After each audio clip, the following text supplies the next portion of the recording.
3, Vessilioas avec Franck Ouvry, c'est le favori. Tobruk de Perret, quant à lui, numéro 1, est à 3,20 € et on a 4,80 € pour le numéro 5, Cache des Caillons, qui retrouve aujourd'hui Jean-Bernard Maté. Les concurrents entrent sur la piste, ils effectuent la volte. Avec Domingo Bello qui part lentement, Cache des Caillons au contraire part très vite. Bon départ également pour Vessilioas, le favori. Quant à Tobruk de Perret, numéro 1, il est déjà sur les talons des premiers en 4-5e position dans ce peloton qui est en file indienne pour le moment, avec Cache des Caillons qui a pris la tête et la corde avec Jean-Bernard Maté. En deuxième position trotte le favori Vessilioas avec Franck Ouvry, alors que Crownwood est troisième. Adax Duvivier, le numéro 6, est en 4e position, et Franck Ouvry qui n'hésite pas à venir maintenant à l'extérieur. Le Cache des Caillons avec le favori Vessilioas pour prendre la tête et la corde. Adax Duvivier est 4e devant Tobruk de Perret qui est en avant-dernière position, et c'est Domingo Bello, le numéro 2, qui ferme la marche. Ils sortent du premier tournant et abordent la ligne droite des tribunes avec un train qui n'est pas très soutenu pour le moment. Selon va sans doute profiter. Voilà, c'est fait avec le numéro 1 Tobruk de Perret, Marc-André Beauvais, pour se rapprocher et ne pas se laisser entre guillemets endormir. Il vient à la hauteur du numéro 3 Vessilioas et Domingo Bello, numéro 2, avec Barbara Cruzy qui prend le sillage de Tobruk de Perret pour tenter de quitter les derniers rangs. Un passage devant les tribunes avec le numéro 3 Vessilioas qui a la tête et la corde, avec sur un deuxième rideau à la corde le numéro 5 Cache des Caillons. Tobruk de Perret là tout près, troisième devant Crownwood qui est à la corde avec Domingo Bello qui est à ses côtés. C'est le numéro 6 Adax Duvivier qui ferme la marche. Le tournant avant de se diriger vers le début de la ligne opposée avec les deux favoris qui sont aux avant-postes. Vessilioas qui a la tête et la corde, le fils de mondial hockey, avec à son extérieur le vétéran du haut de ses 15 ans Tobruk de Perret. Il est là à la hanche de Vessilioas, avec en troisième position le long de la corde Cache des Caillons qui est accompagné encore notamment par Domingo Bello, avec en retrait la présence de Adax Duvivier ainsi que le Crownwood.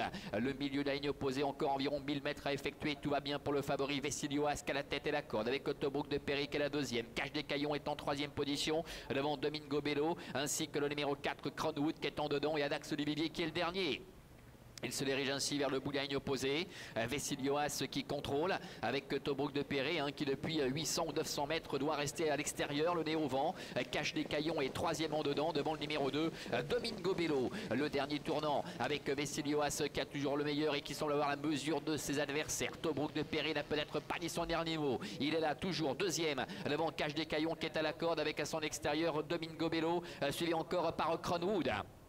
Dernière ligne droite, Vessilioas, Tobruk de Perret qui s'apprête à lutter pour la victoire, avec Cache des Caillons également qui se décale, et en dehors Domingo Bello qui tente de revenir. Vessilioas, Tobruk de Perret qui sont au botte à botte pour la victoire, mais Vessilioas repart avec Cache des Caillons qui cherche le passage, et Crownwood également qui est lancé maintenant à l'extérieur, qui refait un terrain considérable. Vessilioas avec Franck Ouvry qui a toujours le meilleur, qui tente de résister à Cache des Caillons, Jean-Bernard Maté, et en dehors le numéro 4 Crownwood avec Stéphane Sundbauer, mais c'est Cache des Caillons avec Jean-Bernard Maté qui va s'imposer nettement pour finir. Crownwood termine deuxième. La troisième place pour le favori Vessilioas, et le numéro 1 Tobruk de Perret qui termine au 4e rang.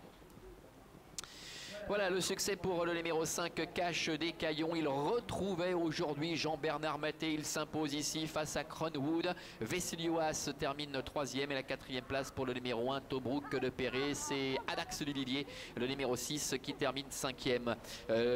5, 4, 3, As et 6 pour l'arrivée chiffrée de cette épreuve, avec Vessilioas qui semblait contrôler depuis le dernier tournant, mais c'était sans compter sur ce diable de Jean-Bernard Maté qui a pu s'extirper de la corde et qui a placé une remarquable pointe avec Cache des Caillons qui s'impose de belle manière. C'est la joie également dans le clan de Stéphane Sundbauer aux commandes de Crownwood qui court de première également, qui a fait un instant d'ailleurs illusion pour le succès, qui termine deuxième. Et puis Vessilioas qui n'avait que très peu couru, on le rappelle, depuis le début de la saison, qui manquait peut-être encore d'un petit quelque chose, doit se contenter de la 3e place aux dépens du numéro 1 Tobruk de Perret qui s'est retrouvé un petit peu piégé, le nez au vent. Voilà Vincent pour l'arrivée de la première ici. On se retrouvera dans une vingtaine de minutes pour la deuxième avec des chevaux bien connus, on en reparlera tout à l'heure.